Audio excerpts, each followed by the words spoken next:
Hi guys, this is my book review for Paper Towns by John Green, and it's now a movie, which is why I'm reading the book. Um, yes, let me see if I can do a non-spoilery part first. Um, the main character of this book is Quentin Jacobson, who just goes by Q most of the time, and he has been best friends since they were little with Margot Roth Spiegelman. But they kind of hit teenage years and they drift apart. And Margot becomes one of the popular kids in school. And she's kind of this free spirited, adventurous person who loves mysteries. And Quentin is the nerd who hangs out with the guys in the band, even though he's not actually in band. One night, their senior year of high school, Margot shows up at his window in the middle of the night, dressed like a ninja, and convinces him to go with her on one of her crazy adventures because she's trying to get revenge on her boyfriend and ex best friend who were sleeping together.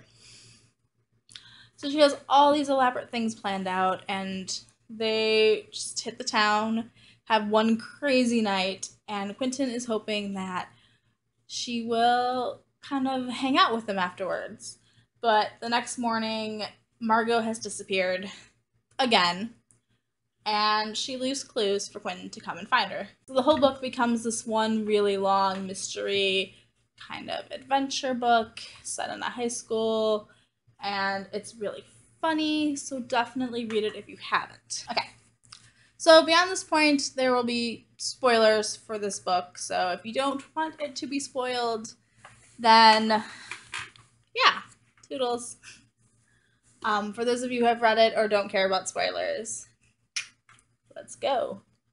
Um, the first thing in this book I want to talk about is the dead body at the beginning. So when they're 9, they discover the dead body of this like lawyer or something in the park, and Margot and Quentin's reactions of Quentin being like, "Oh man, I need to get the hell out of here and go find my parents," is totally me. Like, I'm not touching that body. No, you.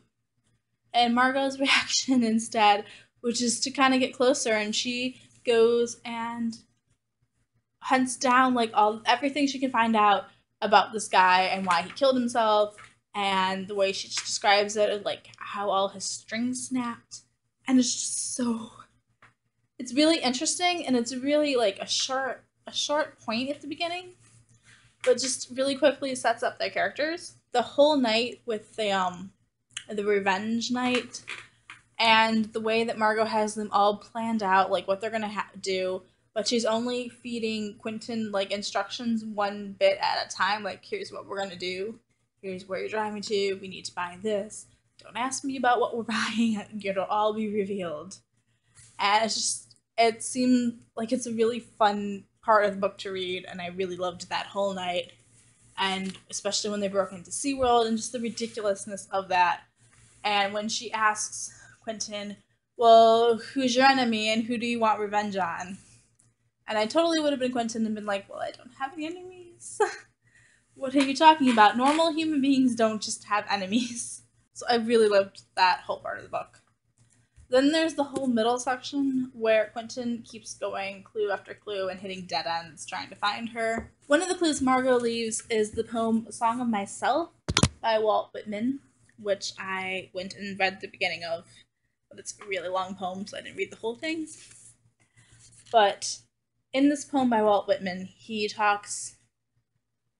There's lots of disjointed parts.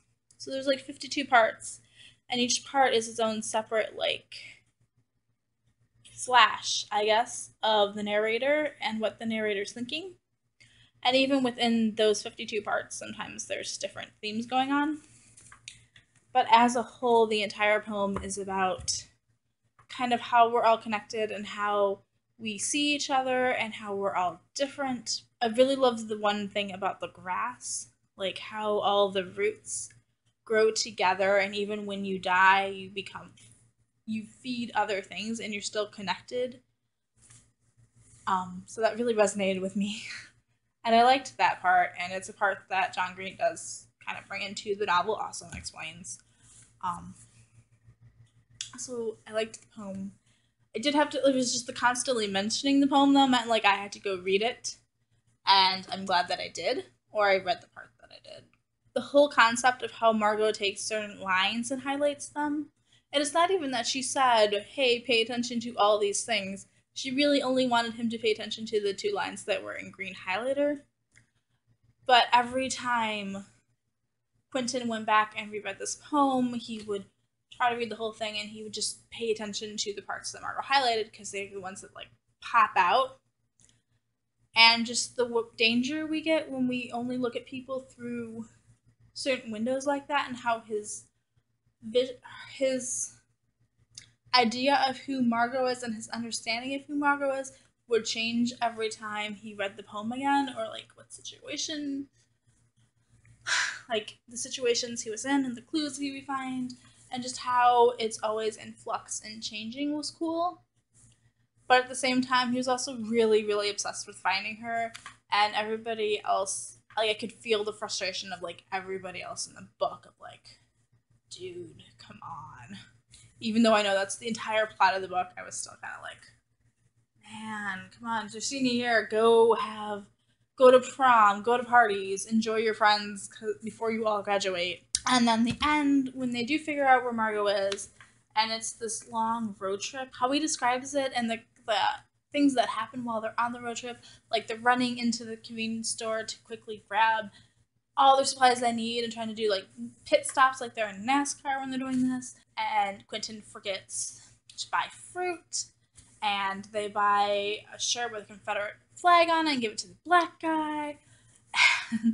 How they're not wearing, like, they leave immediately from graduation, so they were going to walk across the stage with nothing under their robes, and now they're stuck in this car ride for 24 hours without pants. So the ridiculousness of, like, that whole section is just really funny. And when they do find Margot, and I'm kind of just, like, super disappointed, I guess, when we found Margot, because I was like, she didn't expect to be found. Like, Q did all this work to find her, and then she's like, oh, you found. First, she's really bitchy when they find her, and is like, why are you here?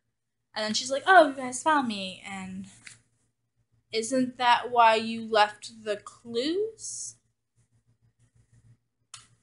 And also, she doesn't come back with them. Like, she goes off, and we don't know what she's gonna do next. And I feel like, you know, Q and Ben and Radar and Lacey, they all learned some very valuable lessons. And it's kind of like they did all this work to save Margot, and was it really worth it? Like, did it have any impact on Margot at all that they found her, or would even go to this crazy adventure to find her? Which is kind of sad at the end. So I really like the theme of, like, you can't know somebody completely. You have to, like, actually have conversations and try to get to know them. And even then, you don't necessarily know them. Like, Ben and Q don't know everything about each other still. Like, it still doesn't click that they have different passions and desires. So even when you do know somebody, you don't necessarily know everything about them. And we have to be careful about how we view other people and what assumptions we make about them. And that's a really awesome theme to have, except when John Green writes these novels, he states it explicitly several times. And, like, the first couple times, it's like, oh, it's okay. By the end of the book, I'm like, I understand the theme. Got it. Thanks. We're good now. You don't have to say it again. Why? Oh, she said it. Why? So that is one of my gripes about particularly this book. But I also found it in An Abundance of Catherines when I was reading it. But I think it was slightly more annoying this time. So yes, on the whole, though, I love this book and enjoy it and would read it again. It probably won't be quite as entertaining the second time because it's a mystery, knowing how it ends. But I am excited for the movie also, so yes, I would definitely recommend this book. Ta-da! Paper Towns by John Green. Bye, guys!